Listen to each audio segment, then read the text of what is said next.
Hello everyone. So in previous lecture we have discussed about the basics of chromatographic method as well as we have discussed about the classification. Now today we'll start with the gas chromatography. So directly we'll not start with the instrumentation part, but very first we'll discuss about the basic concepts and everything.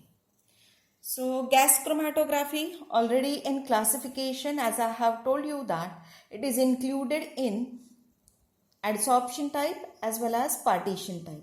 So it's a type of solid gas chromatography or liquid gas chromatography. So gas chromatography is a chromatography in which mobile phase is always a gas. Now depending on stationary phase, it may be, as I have told you, it may be GLC or maybe GSC. Very first when gas chromatography was invented, at that time GSC was invented first, that is gas solid chromatography was invented first. So it was developed by the scientists G.D. Kohler and K. Theis in 1943.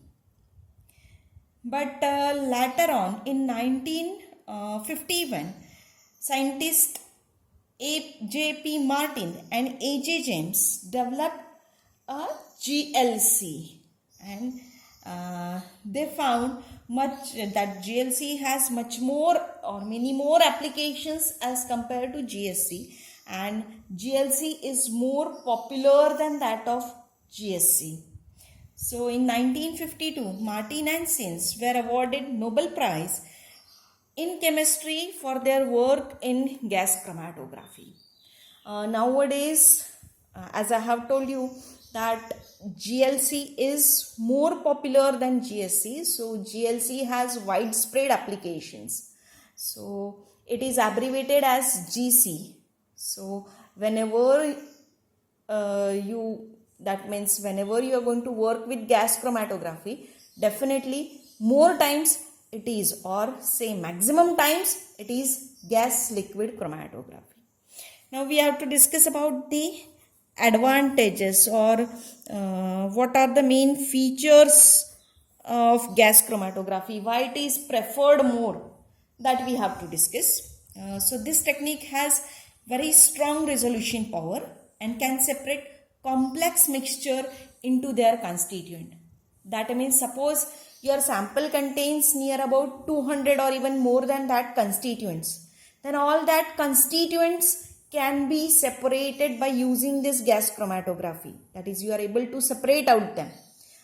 But characterization or identification may be difficult, that each and every component, suppose if you want to identify or characterize, then it may be difficult. But otherwise, at least you are able to separate it out. Now, this is very sensitive method. So, sensitivity is very high, that you are able to detect the components in ppm to ppb level or even less than that. As well as this is a micro method, that is only few milligram of sample is required for the analysis.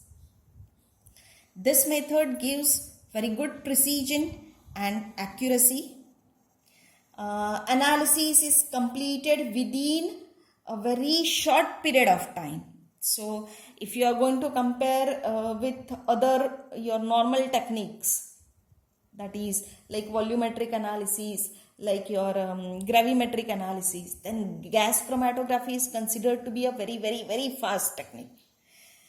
And suppose if you are going to consider the cost, then cost of gas chromatography is high, but as compared to other technique, that is like HPLC, the cost is relatively low and even life is also very long. So these are some advantages, or we can consider as a plus point of gas chromatography. Now we'll discuss about the basic principle of gas chromatography. So we are going to discuss for both GSC and GLC. So in gas chromatography, gas is a mobile phase and this gas is known as a carrier gas. Why it is known as a carrier gas? Because the sample components are carried by this mobile phase. Hence, it is known as a carrier gas. Sample is introduced in a mobile phase stream, and its movement over column occurs due to the movement of carrier gas. In case of GSC, the separation of sample is based upon differential adsorption of component of sample, while in case of GLC, separation is based upon differential distribution of component of the sample. Now, some components of the sample shows greater affinity towards the stationary phase. So, the sample which shows greater affinity towards the stationary phase, they will spend more time in the stationary phase, and as they spend more time in a stationary phase, they will elute out after a span of time, while some components of the sample shows a very less affinity to the stationary phase. So as they shows very less affinity, what will happen? They will spend less time in a stationary phase, and due to this, they will elute out very quickly. So, the effectiveness of the chromatographic column in separating two or more solute depends on the relative rate at which two species are eluted. So, the distribution equilibria involves the transfer of sample between mobile phase and stationary phase. So, the distribution coefficient, which is denoted by K, of the component is given as constant, or it is a ratio of concentration of solute in stationary phase to the concentration of solute in mobile phase. So it can be given as concentration of solute in stationary phase, denoted as CS, by concentration of solute in mobile phase as Cm. So K is equals to Cs upon Cm. Smaller K value indicates solute will elute out quickly, while larger K value will indicate solute will take a longer time. So if K is larger, it shows higher affinity towards stationary phase, will spend more time in a stationary phase and elute out after a span of time. While smaller K value indicates that the stationary phase affinity is very less, spend less time in a stationary phase, hence elute out quickly. So keep in mind this. Now, rate of movement of the solute is a product of fraction of solute spent in mobile phase and velocity of the mobile phase. So, rate of movement of solute is nothing but the fraction of solute present in the mobile phase. So it is denoted by Fm, fraction of solute present in mobile phase, multiplied by the velocity of the mobile phase, which is denoted by U. So rate of movement of solute is denoted by Rs, which is equals to Fm into U. Now, fraction of solute present in any phase, whether it may be present in mobile phase or whether it may be present in the stationary phase, is proportional to the fraction of molecules present in that phase. So, fraction of solute present in mobile phase, that is, say, we want Fm, therefore we'll calculate for Fm. So, Fm for the solute or for the component is the ratio of molecules present in mobile phase to the molecules present in both phases, that is molecules present in stationary phase and mobile phase. Okay. So Fm is nothing but the molecules present in mobile phase by the molecules present in both phases, that is stationary phase as well as mobile phase. Now when we are going to find out the molecules present in mobile phase, then it is nothing but the concentration of that solute multiplied by the volume of the phase.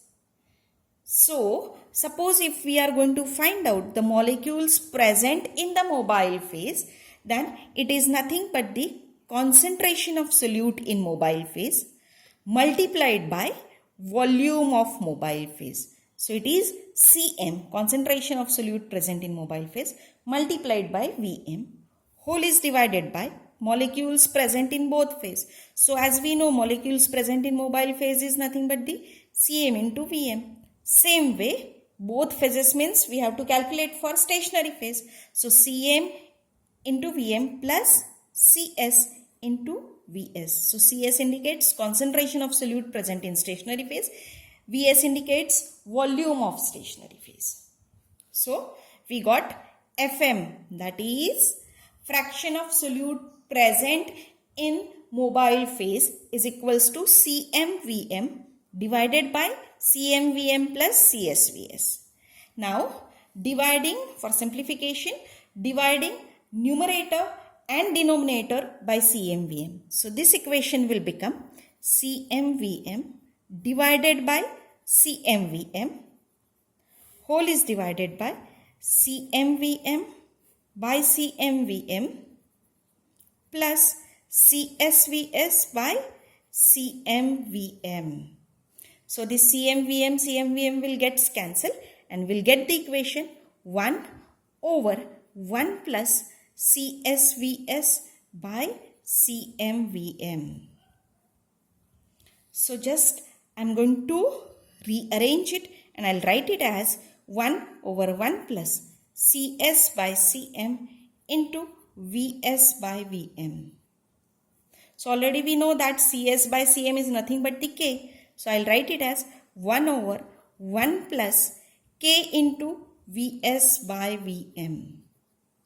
So K is nothing but the distribution coefficient. This K into Vs by Vm will consider as a K dash. Hence, Fm can be given as 1 over 1 plus K dash. So, where K dash is nothing but the K into Vs by Vm. And this K dash is known as a retention factor. K dash is known as a retention factor. Now Fm we have calculated for the rate moment. So rate moment of the solute, that is Rs, can be given as Fm into U. Already we have explained. So I have explained. So Fm is nothing but the 1 over 1 plus K dash into U. Or even we can write it as rate moment is equals to 1 over 1 plus K into Vs by Vm into U. So we can say that rate moment of solute depends on the velocity of the mobile phase, that is U. It will depends on the distribution coefficient between two phases, that is it depends on this K value, as well as it depends on the ratio of volume of two phases. So it depends on the Vs by Vm also. So this rate moment depends on U, K and Vs by Vm. So this is about the basic principle of gas chromatography. Now we have to discuss about the next part, that is plate theory of chromatography.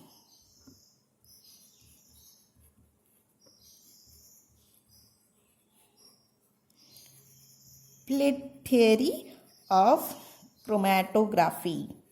Now there may be question mark in your mind, what's this plate theory? The plate theory of chromatography was very first developed by the Martin and Sins. So Martin and Sins got a Nobel Prize for this explanation of plate theory. So what this theory tells you, that I'll tell you. According to this theory, the chromatographic column is made up of large number of narrow, discrete, contiguous, horizontal layers known as theoretical plates. So as we know that chromatography is a type of column chromatography. So just I am going to draw we'll consider this as a chromatographic column. Actually column is somewhat different, but just for explanation I have drawn this column, which is a tube-like. So according to plate theory, the chromatographic column is made up of large number of narrow means having this width very less, narrow, discrete, very small, contiguous, horizontal. Contiguous means having a one, you can say that side or one layer common in two plates. Okay. Contiguous horizontal layers known as plates. So whatever I have drawn, so this single is known as a plate. So plate theory tells us that the chromatographic column is made up of such number of plates. Now what happens exactly in this plate? So just I'll draw magnified view for this plate. So we'll consider this as a single plate. At each plate, equilibrium of solute between the mobile phase and stationary phase was assumed to take place. So what will happen? Already there is a stationary phase. Mobile phase is coming in contact with the stationary phase and equilibrium is set in between these two phases. Movement of solute down the column was treated as stepwise transfer of equilibrated mobile phase from one plate to next. That means this is a single plate. Suppose next to this another plate is there. So what will happen? Already there is a stationary phase. Mobile phase is going to enter from one plate to another.